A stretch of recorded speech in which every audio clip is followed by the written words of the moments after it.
¿qué tal? Muy buenas noches. Llegamos al viernes y no podemos cerrar la semana sin analizar estos puntos, esos temas que sin duda alguna marcan la agenda nacional e internacional. Así que comenzaremos. Saludo a mi compañero de fórmula, Julio Talamonti. Hola, Julio, ¿cómo estás? Sandy, muy buenas noches. Gusto de saludarte en una noche, bueno, noche y día, ¿no? Que ha sido bastante lluvioso. Sí. Temas, vaya temas, ¿no? Porque así como pasó la masacre en Texas y se está abriendo el debate sobre el control de las armas y municiones en Estados Unidos, vamos a analizar esta noche cómo está ese tipo de controles aquí en Guatemala.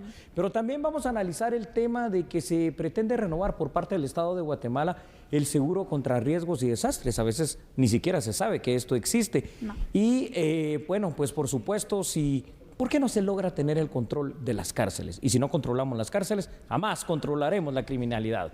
Por supuesto, así que le hemos perfilado cuáles serán los temas en los que se basará nuestro análisis de la noche. Así que comenzamos entonces, ¿te parece? Me parece muy bien. Vamos.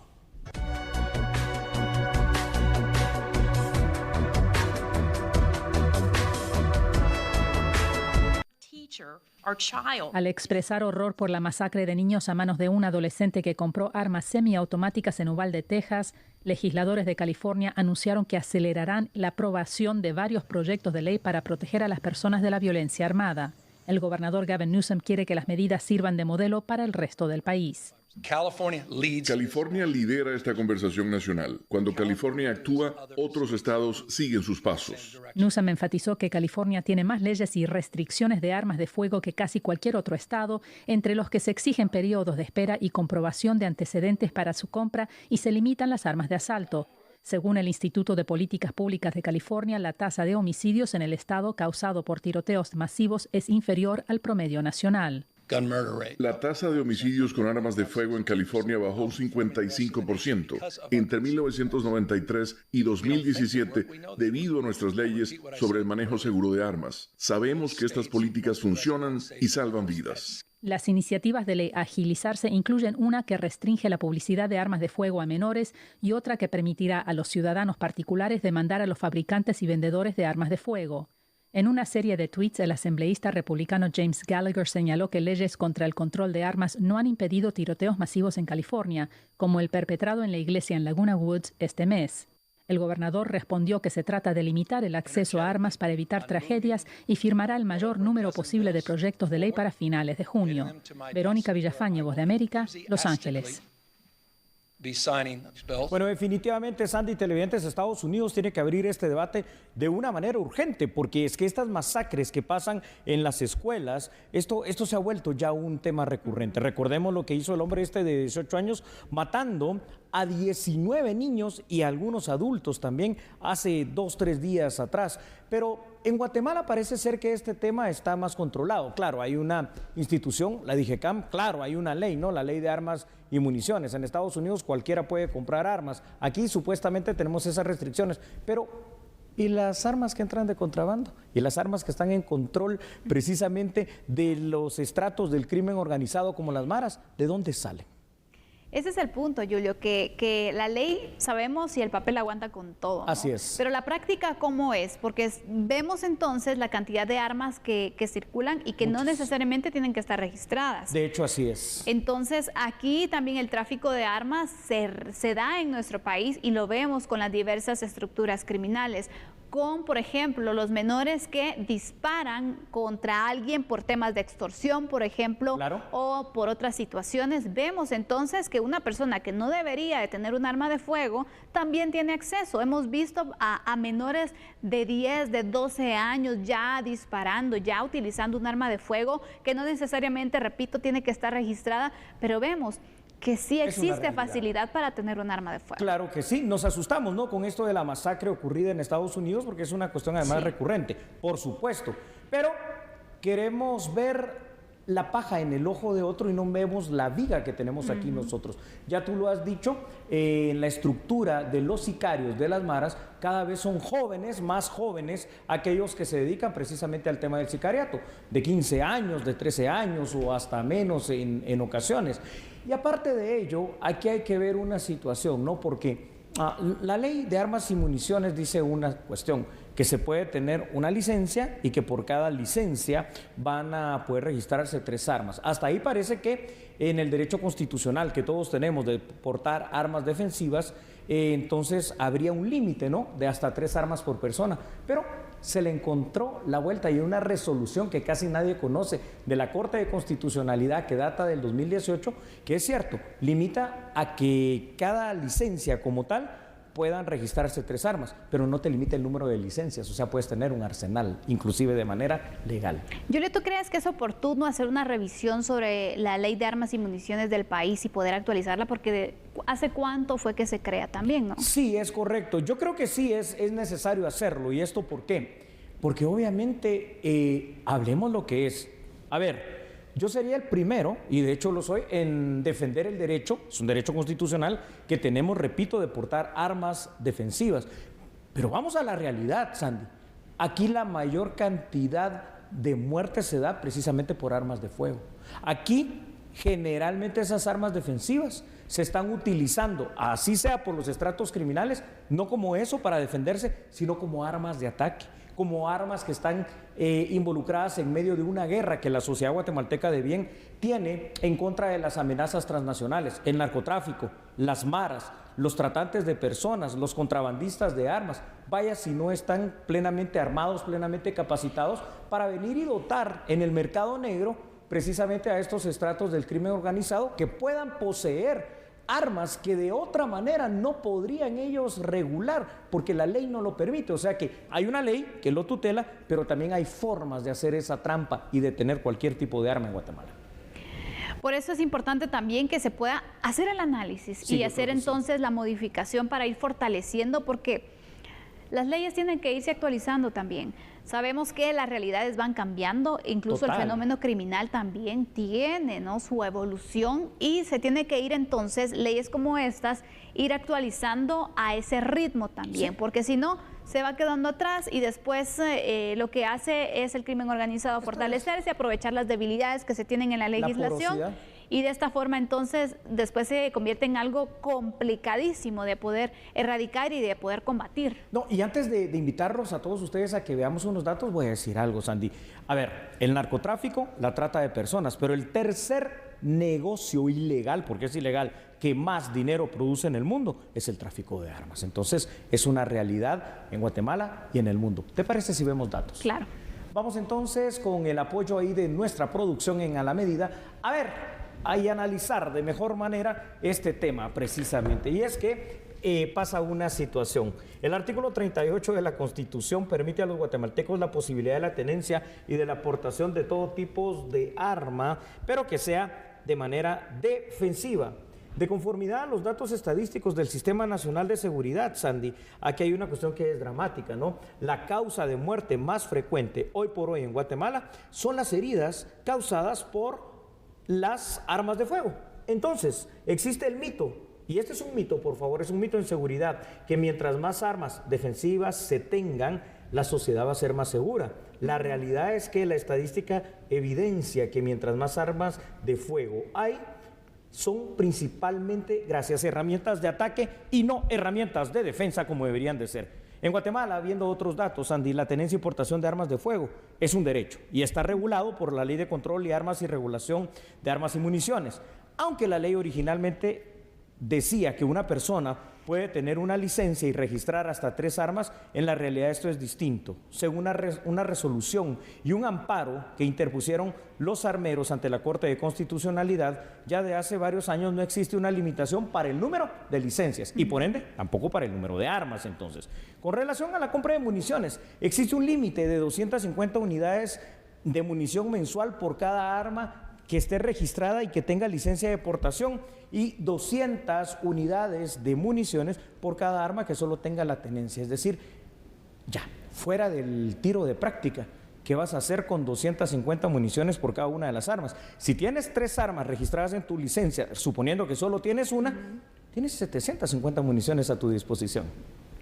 Hay que ver el lado en el que, por ejemplo, hemos visto personas que han sacado su licencia de portación de armas de fuego, que en teoría existe un procedimiento en el cual se le puede otorgar a una persona que pasa estos filtros, ¿no? Claro. Entre ellos el psicológico. Claro. Pero hemos visto también situaciones en las que personas han matado a otros, incluso, por ejemplo, por temas del tránsito vehicular, que se han dado incidentes en el tránsito vehicular, y vemos que realmente esta persona tiene problemas, ¿no? Entonces no existen los buenos filtros para determinar si la persona es capaz o no de tener un arma de fuego en sus manos. Aparte de esto, llama la atención que, según se reporta también por las autoridades, ahora se ha tenido una tendencia que cada vez hay más mujeres que presentan también la intención de tener un arma de fuego y de tener también la licencia. Esto cuando lo vemos desde el punto de vista legal. Sí.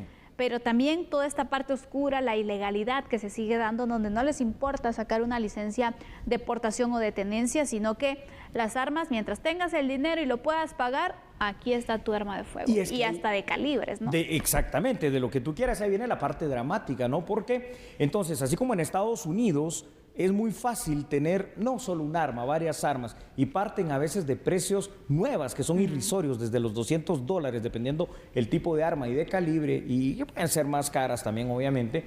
Aquí en Guatemala pasa una situación similar, porque, es decir, tienes toda la gama y la posibilidad de comprarlo en la legalidad, pero es que si suponemos, y este es el caso, que hay más o menos 1.500.000, 1.600.000 armas registradas al día de hoy, pero el número de armas que no están registradas y que están al uso de la criminalidad, y no necesariamente de la criminalidad, hay mucha gente que tiene sus armas y no las registró. Inclusive el otro día una persona que trabaja en materia de seguridad me estaba comentando lo siguiente. Fíjese que me decía, le estaba pidiendo a mi compañero si sabía si me podían vender un arma no registrada. Así, ¿a cuánto se la van a vender? 3.000, 4.000 quetzales, sin licencia, sin licencia. Entonces imagínate, ¿no? Porque se hace normal lo que para nada es normal.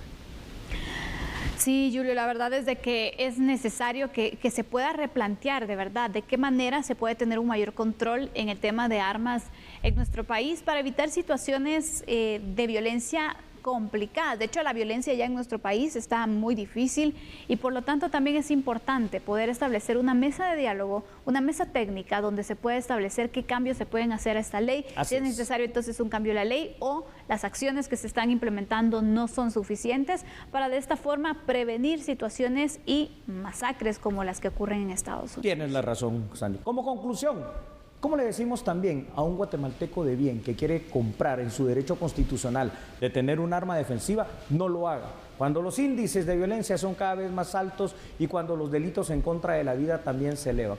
Una situación difícil que definitivamente será tema de análisis no solo en esta ocasión, sino que en otras. ¿Por qué? Al final de cuentas, más muertes pasan en Guatemala día con día a raíz de las armas de fuego. Vamos a continuar con la información aquí en A la Medida.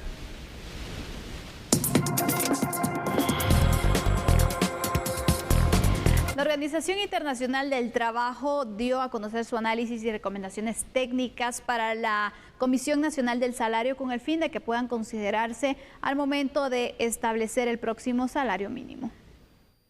Un efecto balanceado que incluya el costo de vida e ingresos y factores económicos con fórmulas simples o complejas pueden ser adoptadas, incluyendo la inclusión de un diálogo social, indicaron representantes de OIT. Creo que un ejercicio interesante para Guatemala podría ser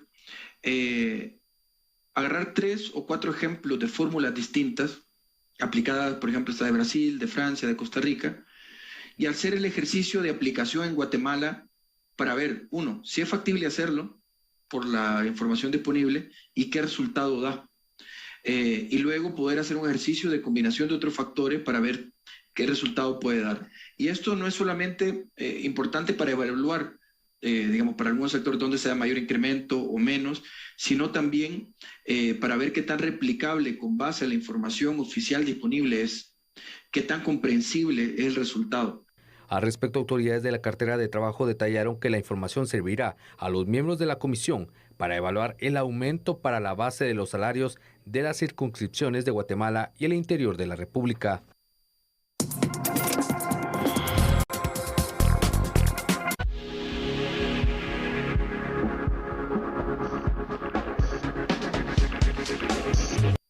La idea es recontratar un seguro contra riesgos catastróficos en el Caribe, CRIF, por sus siglas en inglés, por un monto de $5 millones y con ello atender cualquier impacto que se tenga por algún fenómeno natural que provoque serios daños. Recordemos que hay 2 seguros, el CRIF estamos ahorita negociándolo, claramente lo que queremos son seguros paramétricos que tenemos que definirlos muy bien para que funcionen. Eso estamos cabalmente en ese proceso, pero hay un seguro que contrató el MAGA para agricultores, que eso ya está funcionando, que son diferentes zonas del país, que es un seguro paramétrico con el acompañamiento del Banco Mundial, que también eso ya lo contrató el MAGA.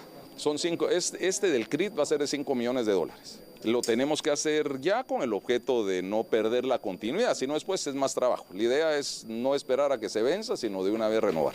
En 2020, Guatemala recibió un desembolso de $3.6 millones, equivalente a 28 millones de quetzales, después del paso de las tormentas tropicales Amanda y Cristóbal, debido a que se contaba con dicho seguro.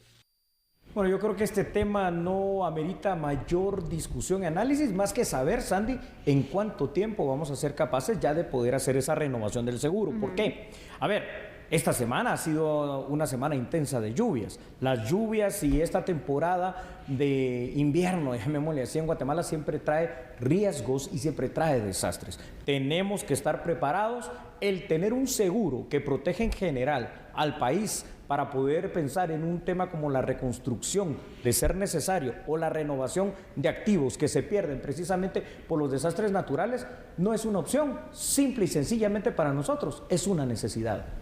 Totalmente, por eso es importante que se busquen los mecanismos de prevención necesarios y también estar alertas ante cualquier eventualidad que se pueda registrar. Nuestro país tiene más de 10,000 puntos de riesgo. Imagínate. En época de lluvia sabemos también que estos puntos de riesgo se activan de forma considerable y que constantemente tenemos también distintas emergencias que se presentan por las lluvias, los deslaves, los deslizamientos, las crecidas de los ríos, que también se viene el desborde de los ríos. Entonces, por eso es importante también buscar en este momento que, te diría, ya vamos incluso un poco tarde. Ya vamos tarde, ¿no? Y es una pena en Guatemala porque cuando tratamos de hablar de temas de prevención, tenemos que partir de una génesis primaria de esta cuestión, y es decir, se supone, solamente se supone, ¿no? Porque no es una realidad, que por ley las 340 municipalidades, los 340 municipios de Guatemala tienen que tener un plan de ordenamiento territorial, en el cual, entre otras cosas, no se permita la construcción ni el asentamiento humano en lugares que precisamente son peligrosos para este tipo de situaciones de riesgo, como las lluvias, en las laderas de los barrancos, en terrenos que obviamente están ya muy saturados por las aguas, en terrenos que son débiles y que en cualquier momento provocan cualquier tipo de desastre, como el del Cambray, por mencionar alguno de ellos. Sin embargo, aunque esto en la teoría suena bien y suena bastante preventivo y hasta bonito, la realidad es que más del 90% de las municipalidades no tienen aprobado un plan de ordenamiento territorial y menos lo van a implementar y a respetar si no existe. Y aparte de esto, Julio, es que para las autoridades no es una obligación tener este plan de ordenamiento territorial, entonces, ¿por qué si es una obligación, si es parte de sus funciones, nunca le ponen atención al tema? Siempre, pues, como que les vale. ¿Por qué? Probablemente porque las autoridades municipales no viven en riesgo. Y porque la prevención se deja de último. Exactamente. Entonces, ¿hasta cuándo vamos a cambiar esta forma de gobernar, de ejercer entonces también las funciones? ¿Cuándo vamos a aprender a establecer las prioridades? Porque a veces se tienen algunos puntos que se creen que son los más importantes y se dejan por un lado otros que van encaminados en esa línea. Absolutamente. Y es lamentable. Y tú acabas de decir algo. No, vamos tarde, Sandy, vamos tardísimo. La temporada de lluvias ya empezó. Ya empezó. De hecho, ya hay más de 200 damnificados. Ahí está. Y a ver, si todos los años pasa que hay damnificados, que hay deslaves, que hay desastres, de hecho también veíamos esa noticia que ha impactado bastante en estos últimos 2 días, ¿no? De las niñas que murieron soterradas precisamente por una cuestión de estas. Imagínate, las 3 hijas de una familia, pues de una vez fallecieron. Entonces, significa que ahí está el peligro latente. Además, es que por lógica, ¿no? Si Guatemala es uno de los países con más alto índice y nivel de riesgo a los desastres naturales, por la razón que sea, entre otras cosas, por el descuido que hemos tenido de darle el cuidado que merece nuestro recurso natural y nuestro medio ambiente, entonces es que esto ya lo tenemos que tener. Y yo creo que ha llegado el momento también de que podamos entender esto del seguro con datos más concretos, porque es que también si no, nuestros televidentes se quedan, ¿pero a qué se refieren con este seguro? Sí, vamos a irlo explicando. Yo quisiera que tú nos pudieras dar a conocer también cierta información. ¿Te parece, Julio? Me parece muy bien. Así que entendamos, por favor, todos a qué nos estamos refiriendo con esta noticia de análisis, precisamente. Y es que el año pasado, por ejemplo, solamente para tener un dato concreto, Guatemala recibió 28 millones de quetzales provenientes de la póliza de seguros contra desastres naturales. Para estar preparados ante una nueva catástrofe natural, Guatemala está buscando renovar nuevamente esa póliza de seguros. Ahora, uno se pregunta, ¿no? ¿Y quién hace ese tipo de seguros? Bueno, acá se los decimos. El mecanismo que se utiliza para los seguros contra desastres naturales es el que se denomina por sus siglas CCRIF, que es el seguro contra riesgos catastróficos del Caribe. Pero ¿quién se anima a hacer este tipo de pólizas? Bueno, este mecanismo de seguro está amparado por una instancia de Naciones Unidas, el Banco Mundial, quien brinda protección inclusive para procesos de reconstrucción en los países. Ahora, en otros datos, Sandy, dicho esto, el monto desembolsado durante el 2021 para contar con esta póliza de seguros fue de $500,000, es decir, eso es lo que pagamos. Ahora, Guatemala es un país que sí tiene que estar asegurado, pues año con año es seguro algo, ¿no? Aparte de tener seguro, que es deseable, lo que sí es seguro es que tenemos que responder ante las catástrofes y desastres naturales. Estar asegurados no nos garantiza, pero sí nos da cierta posibilidad teórica de tener una calidad del gasto cuando pasa un desastre. ¿Por qué? Porque las mismas aseguradoras que trabajan con el Banco Mundial supervisan cómo se reponen los activos asegurados. Contar con un seguro contra desastres naturales, en términos generales, es una inversión que se orienta a la prevención de algo que siempre en nuestro país va a pasar. Así es. Mira, Julio, lo hemos apuntado aquí. Sí se sabe cuáles son las temporadas de lluvia, donde sabemos que en la lluvia ocurren muchas emergencias y desastres naturales. Incluso, pues, si dicen, es que no sabemos cómo va a estar la temporada de lluvia.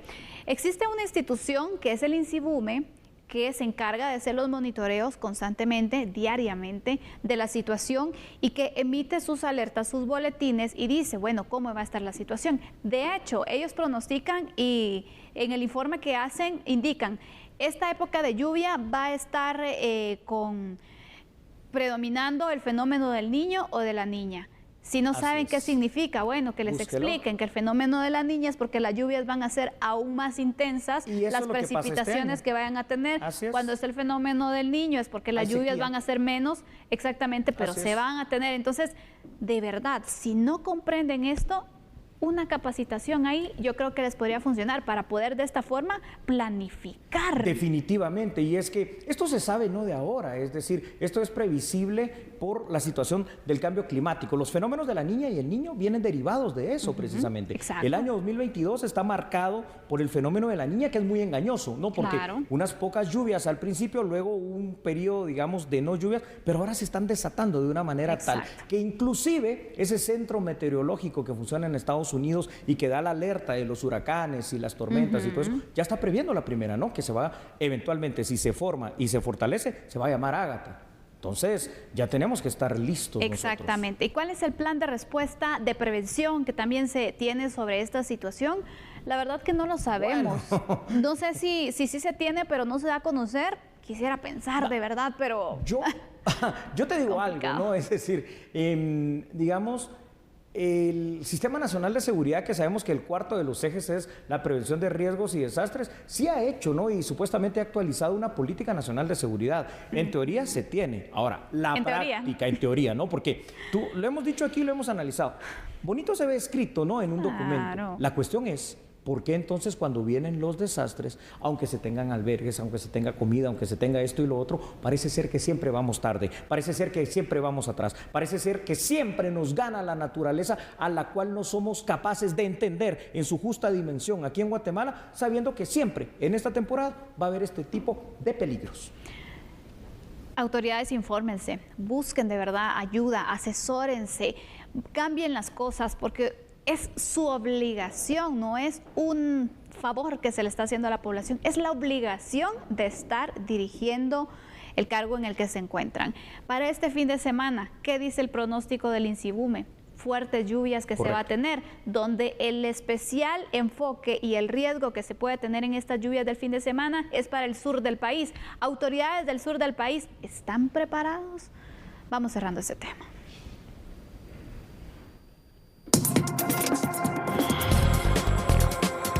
Pasamos a la información que tampoco es que sea muy alentadora, ¿no? Porque en este orden de ideas, organizaciones protectoras de la niñez y de la adolescencia aquí en Guatemala se pronunciaron ante el número tan elevado de deportaciones de menores que se ha registrado hasta el día de hoy. Aquí está la información. Según datos de la Comisión del Menor y la Familia del Congreso de la República, de 23.528 personas retornadas por viajar de forma irregular hacia el extranjero, 1.672 son niños, niñas y adolescentes. Estas cifras han causado alarma en organizaciones que velan por los derechos de este sector, pues señalan la necesidad de aplicar políticas públicas enfocadas en la migración irregular de pequeños no acompañados. Bueno, tomemos en cuenta, por favor, que todavía en la tendencia actual, durante este cuatrimestre, el 60% de la niñez y la adolescencia migrante no acompañada, retornada, hace referencia a adolescentes, hombres y a niños, y el 40% a adolescentes, mujeres y a niñas. Sin embargo, cuando uno dice niñez y adolescencia migrante, en esta gran categoría hay una serie de subcategorías de las niñas, niños y adolescentes que están saliendo tanto de Guatemala, pero esto hoy es extensivo a El Salvador y Honduras. No es un problema exclusivo del país, sino de la subregión. Por eso, y desde finales del año pasado, concretamente septiembre, la migración de niñas, niños y adolescentes nicaragüenses con destino a Estados Unidos ha venido al incremento. ¿Qué es lo que nosotros estamos recomendando al Estado de Guatemala, pero a los estados de la subregión, incluyendo al Estado mexicano?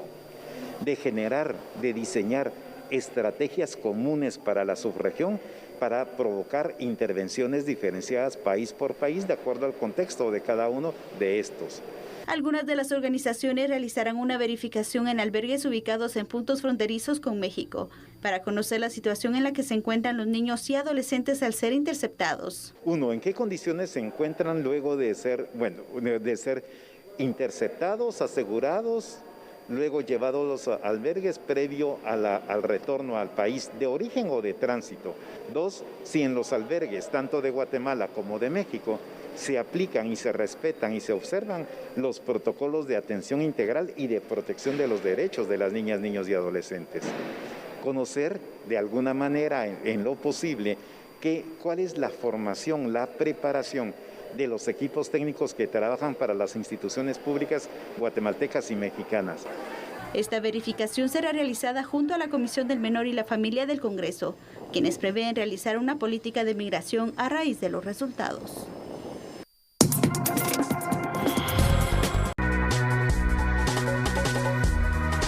Yo no sé a veces, ¿verdad, Sandy?, por qué hago ciertas preguntas, pero la voy a hacer, por favor. ¿Hay algo que te sorprende de lo que pasa en las prisiones en Guatemala? Mira, yo pensé que ya de verdad no podía sorprenderme nada más, pero ahora, con la reciente requisa que se dio en el preventivo, de verdad, un mapache. ¿Un mapache? Un mapache en esta cárcel, imagínense ustedes. Sabemos del licor, sabemos de los celulares, de las tablets, de esto, de lo otro, de los aparatos. Las armas incluso. De las armas de fuego. Se encontraron. Sí. Pues se encontró una granada y un mapache. Dios mío. Y esto, precisamente, en poder, nada más y nada menos que de la Mara 18. Bueno, ¿qué les parece? Dios santo. Mira, todo esto, Julio, pone nuevamente en tela de juicio los controles que se tienen en los centros carcelarios del país. Sí. Porque imagínate, te puedes preguntar, bueno, ¿cómo pueden ingresar un teléfono? Sabemos que la corrupción también hace que situaciones como un mapache, por ejemplo, esté ahí. ¿Tú cómo no vas a saber que está un animal allí? Claro. Un teléfono, claro, puedes decir, no, es que lo tenían oculto o encontraron la forma de poderlo esconder. Bueno, pero... Muy bien. Un arma también, pero un animal, un mapache. Y una granada.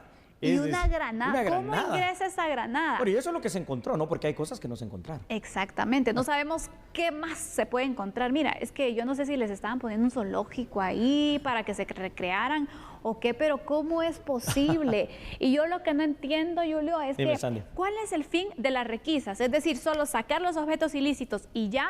¿O venir y procesar también a las personas que pueden estar participando vinculadas a que estos objetos ilícitos estén en los centros carcelarios, porque yo no escucho decir que se está investigando o que fue detenido un guardia o un alcaide.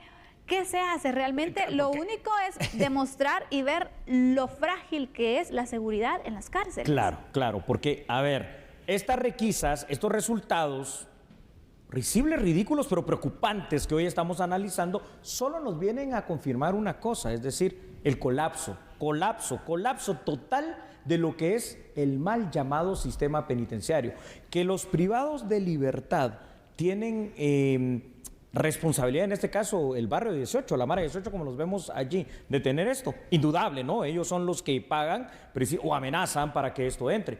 Pero no puede ser que el personal de seguridad, no puede ser que el personal administrativo, entiéndase director o subdirector de esta cárcel, la más grande de Guatemala, el preventivo de hombres de la zona 18, no sean procesados también por esta situación. Porque, por Dios, esta granada si explota, bueno, o si la tiran a otro sector, causa una serie de muertos y de heridos grande. Pero también el hecho de tener allí las cuestiones ilícitas, ¿cómo entran? Por una sola respuesta, por la puerta grande y por pura corrupción, porque aquí no hay otra situación.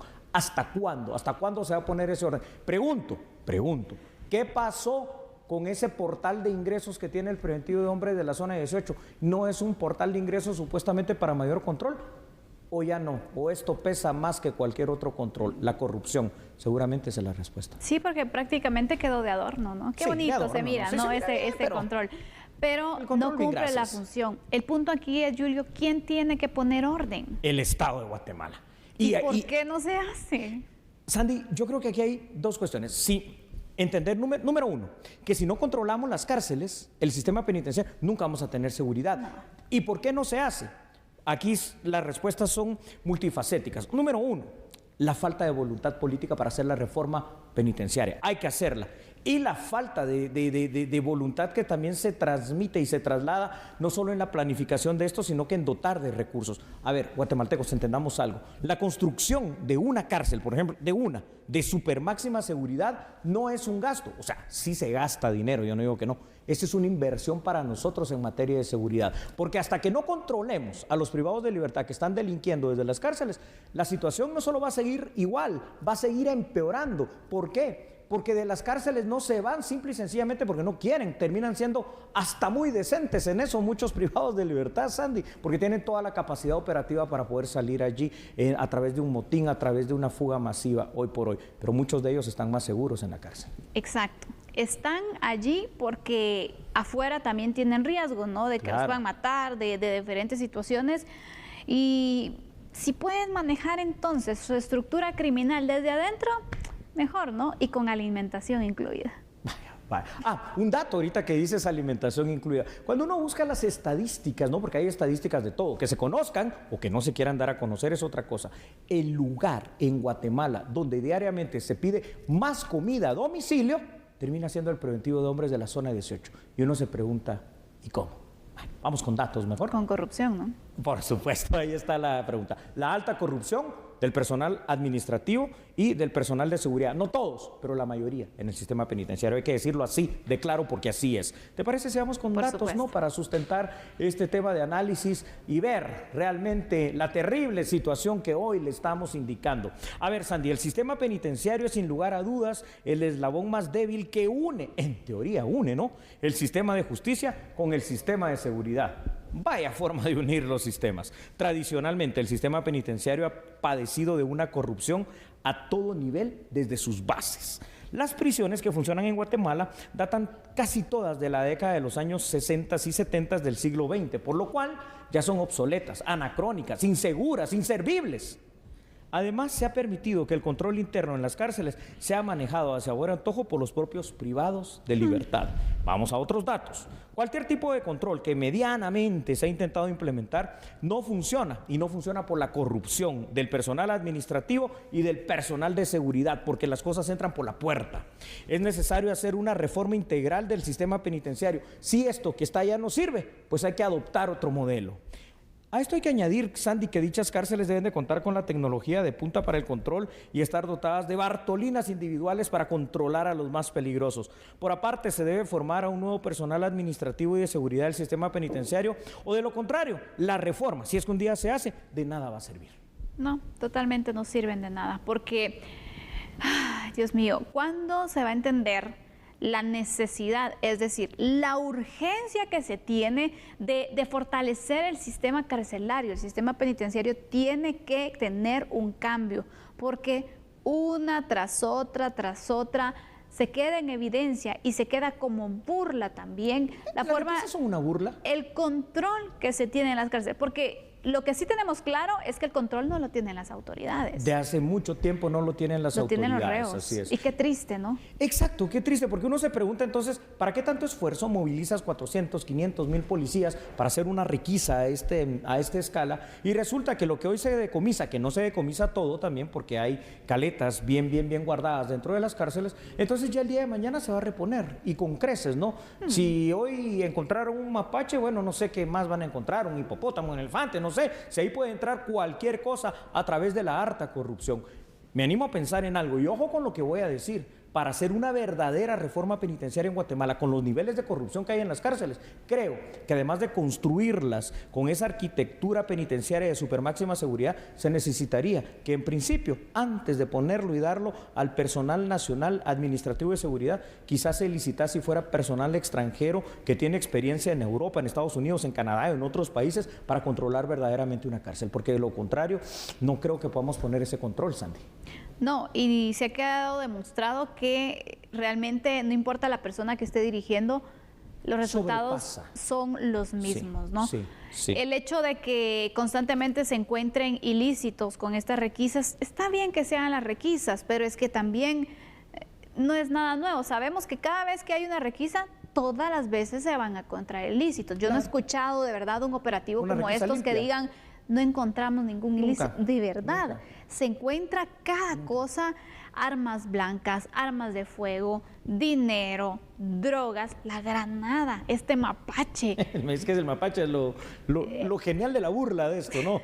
Porque de genial no tiene nada. Sí. No, totalmente no, Julio. La verdad es de que no Pobre sé si mapache. Tiene solución este tema, porque mira, no bajo es tan decepcionante también la situación que se da, que prácticamente aquí nos demuestran las estructuras que aún ahí donde creemos, ¿no? Que las controlamos. Con el hecho de enviar a la cárcel se capturó a un pandillero, fue sentenciado, se va a la cárcel. Yo no sé si sentirme tranquila o al final insegura, porque igual siguen manejando el poder, ¿no? Mira, hacen lo que quieren. Es que literalmente es lo que quieren. Lo único que no hacen, bueno, teóricamente, ¿no? Lo único que no hacen es salir, y no sabemos, porque hay casos registrados y documentados de privados de libertad de altísimo riesgo y muy famosos que salían hasta con permisos judiciales, y estas son cosas lamentables. Entonces uno de verdad se pone triste, porque es que ya no sé cómo tenemos que hacer, qué tenemos que decir, nos ponemos de cabeza algo para que se entienda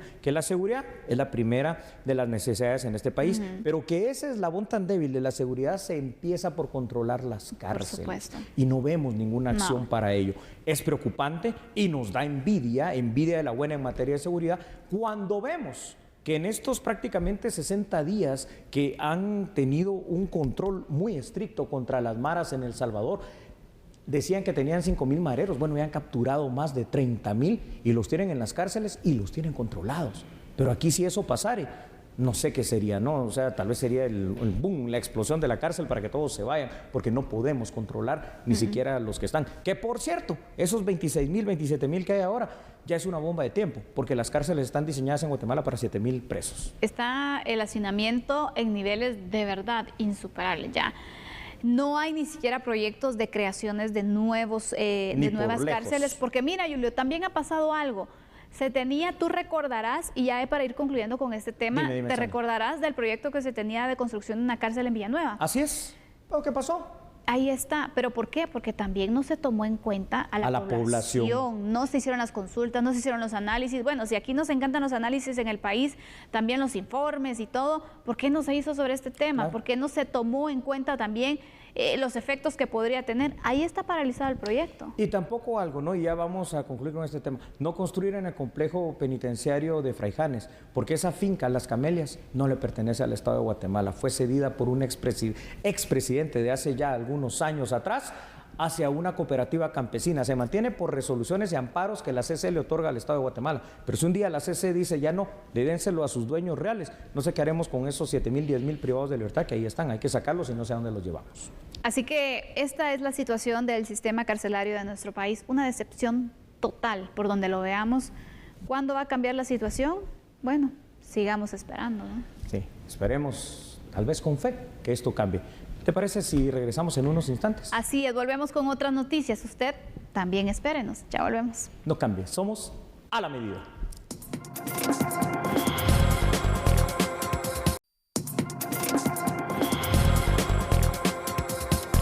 El derecho al trabajo es un derecho humano y es por eso que el día de hoy autoridades del Ministerio de Trabajo se pronunciaron instando a los guatemaltecos a registrarse en el Servicio Nacional de Empleo. ¿Por qué? Porque con esto podrían eventualmente ser tomados en cuenta para oportunidades laborales, no solo aquí en Guatemala, también en los Estados Unidos de América. Aquí ampliamos la información. Recientemente el gobierno de Estados Unidos autorizó 11.500 visas laborales para Guatemala, El Salvador, Honduras y Haití, por lo que se está a la espera de requerimiento de empresas norteamericanas, pero previamente es necesario contar con los ciudadanos que llenen el perfil requerido. Actualmente nosotros no tenemos convocatoria porque tenemos una base de datos con bastantes personas que pueden calificar a estas oportunidades laborales que existen. Sin embargo, si la población quiere inscribirse, lo tiene que hacer a través del Servicio Nacional de Empleo. Es decir, todas aquellas personas que quieran inscribirse para poder estar en la base de datos tienen que acercarse a las delegaciones departamentales del Ministerio de Trabajo con el Servicio Nacional de Empleo y ellos los inscribirán. Esto para que se quede en la base de datos y de esta manera nosotros cuando tengamos algún requerimiento de empleador podemos buscar. Lo que la población tiene que entender que es importante que describan cuál es la habilidad que tiene. Es decir, si la persona sabe de piloto o de conducir, pues que diga eso. Si sabe de carpintería, que la habilidad que sabe es la que tiene que describir. Sin embargo, se insta a los ciudadanos a evitar ser víctimas de estafa en este proceso. ¿Cómo puedo saber si ese empleador es cierto, si esa oportunidad sí existe? Nos pueden llamar al Ministerio de Trabajo y Previsión Social al 1511, contarnos, explicarnos más o menos quién les está ofreciendo la oportunidad, qué tipo de oportunidad les está ofreciendo y nosotros con mucho gusto vamos a verificar en la Embajada de Estados Unidos si esa petición es cierta o no es cierta. Vamos ahora con información sobre el proceso de elección del Procurador de los Derechos Humanos. 7 de los 36 aspirantes recibieron tachas en este proceso que se lleva a cabo. Ahora los miembros de la Comisión de Derechos Humanos del Congreso deberán evaluar los señalamientos. La publicación del edicto con los 36 nombres de los aspirantes a Procurador de los Derechos Humanos, la sociedad civil tiene del martes 24 al jueves 26 de mayo para presentar tachas. Posterior a ello, la comisión evaluará durante 5 días los señalamientos y determinará si son espurias o tienen fundamento. Los candidatos que tengan tachas serán notificados por la comisión para presentar sus pruebas de descargo. Estas pruebas serán evaluadas para definir quiénes de los 36 continúan dentro del proceso y ser evaluados por medio de una tabla de gradación. Los integrantes de la comisión señalaron que esperan presentar la terna con los candidatos de Procurador de los Derechos Humanos 2022-2027 a mediados de junio. Bueno, y atención, ¿no? Porque hay una veda de pesca que precisamente alertó el Ministerio de Agricultura, Ganadería y Alimentación, quien publicó este viernes un acuerdo ministerial que es el 140-2022, donde se detalla con mucha claridad la veda temporal para la pesca de los moluscos bivalvos. Más información, con mucho gusto, aquí está. Debido a la alerta declarada por la Comisión Nacional para la Vigilancia y Control de Marea Roja Tóxica en Guatemala, el Ministerio de Agricultura, Ganadería y Alimentación, MAGA, publicó este viernes en el Diario Oficial de Centroamérica el Acuerdo Ministerial 140-2022, en el cual declara la veda temporal para la pesca de moluscos bivaldos, entre los que se encuentran mejillones, conchas, ostras y almejas. La veda tendrá vigencia desde este viernes 27 de mayo y será levantada hasta que los resultados obtenidos por el Laboratorio Nacional de Salud del Ministerio de Salud Pública confirmen que el consumo de los moluscos sea seguro para los humanos. La veda se estableció en el litoral del Pacífico, que comprenden las costas de Jutiapa, Santa Rosa, Escuintla, Suchitepeques, Retaluleu y San Marcos. Desde el pasado 29 de abril a la fecha se han registrado 34 casos de intoxicaciones, de los cuales 4 han fallecido, un adulto y 3 niños. Los menores murieron el pasado 20 de mayo. El Ministerio de Salud Pública dio a conocer cuáles son las afecciones por el consumo de los moluscos contaminados. Contaminan a estos bivalvos, que así se le conocen. Entonces estos van a estar contaminados por unas toxinas que al ser ingeridas por la persona, hay que también hacer la mención de que, por ejemplo, estos alimentos no va a haber un cambio en su apariencia, ni en su sabor, ni en su color. Entonces la persona al consumirlo, no importa la cantidad de toxinas que esté consumiendo, esto le va a provocar daños a nivel neurológico. Entonces, por ejemplo, las manifestaciones que va a presentar una persona, en algunos casos puede ser diarrea. A nivel del sistema nervioso puede haber que la persona va a presentar hormigueos a nivel de boca, manos, aparte de esos que también se puede ir presentando a otras partes del cuerpo, en los hombros, brazos y piernas.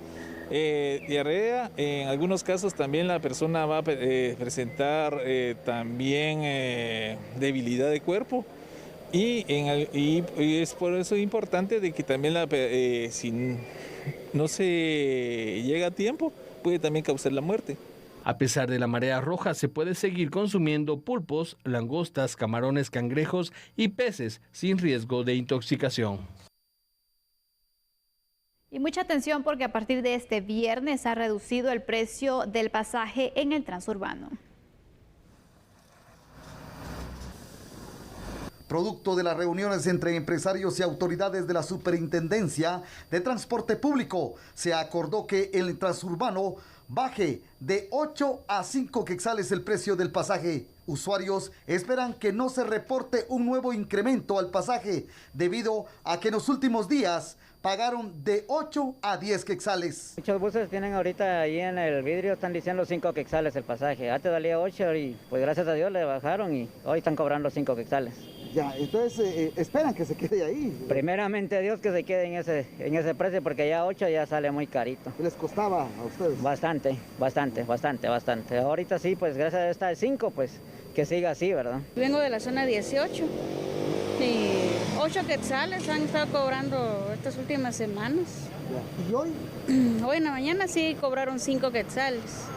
Ajá, pero yo creí que era por la hora nada más, va. Ah, ya. Pero sí les dijeron que sí, tiene un cartelito donde... Pues no tenía nada. No tenía ningún cartel. Por eso, como yo llevo a la cuenta cuánto tengo, entonces ahí me marcó cuánto quedaba en el saldo de la tarjeta. Ah, ya.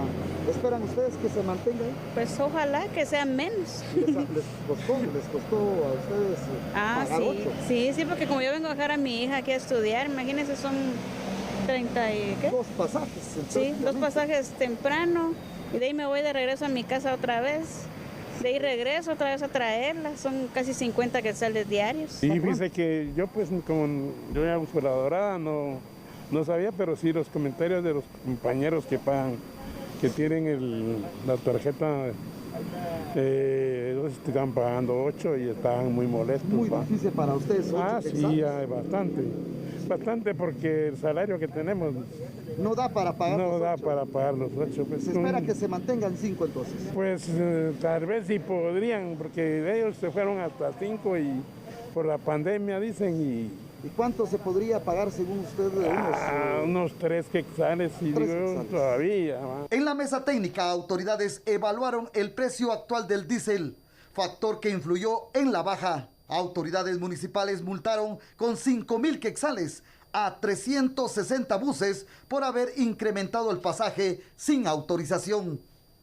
Nos vamos, y usted cuídese mucho por estas lluvias, por todas estas situaciones y por supuesto que es en sintonía de TN23. Así es, descanse y lo esperamos el lunes para seguir analizando los temas. Feliz noche. Feliz fin de semana.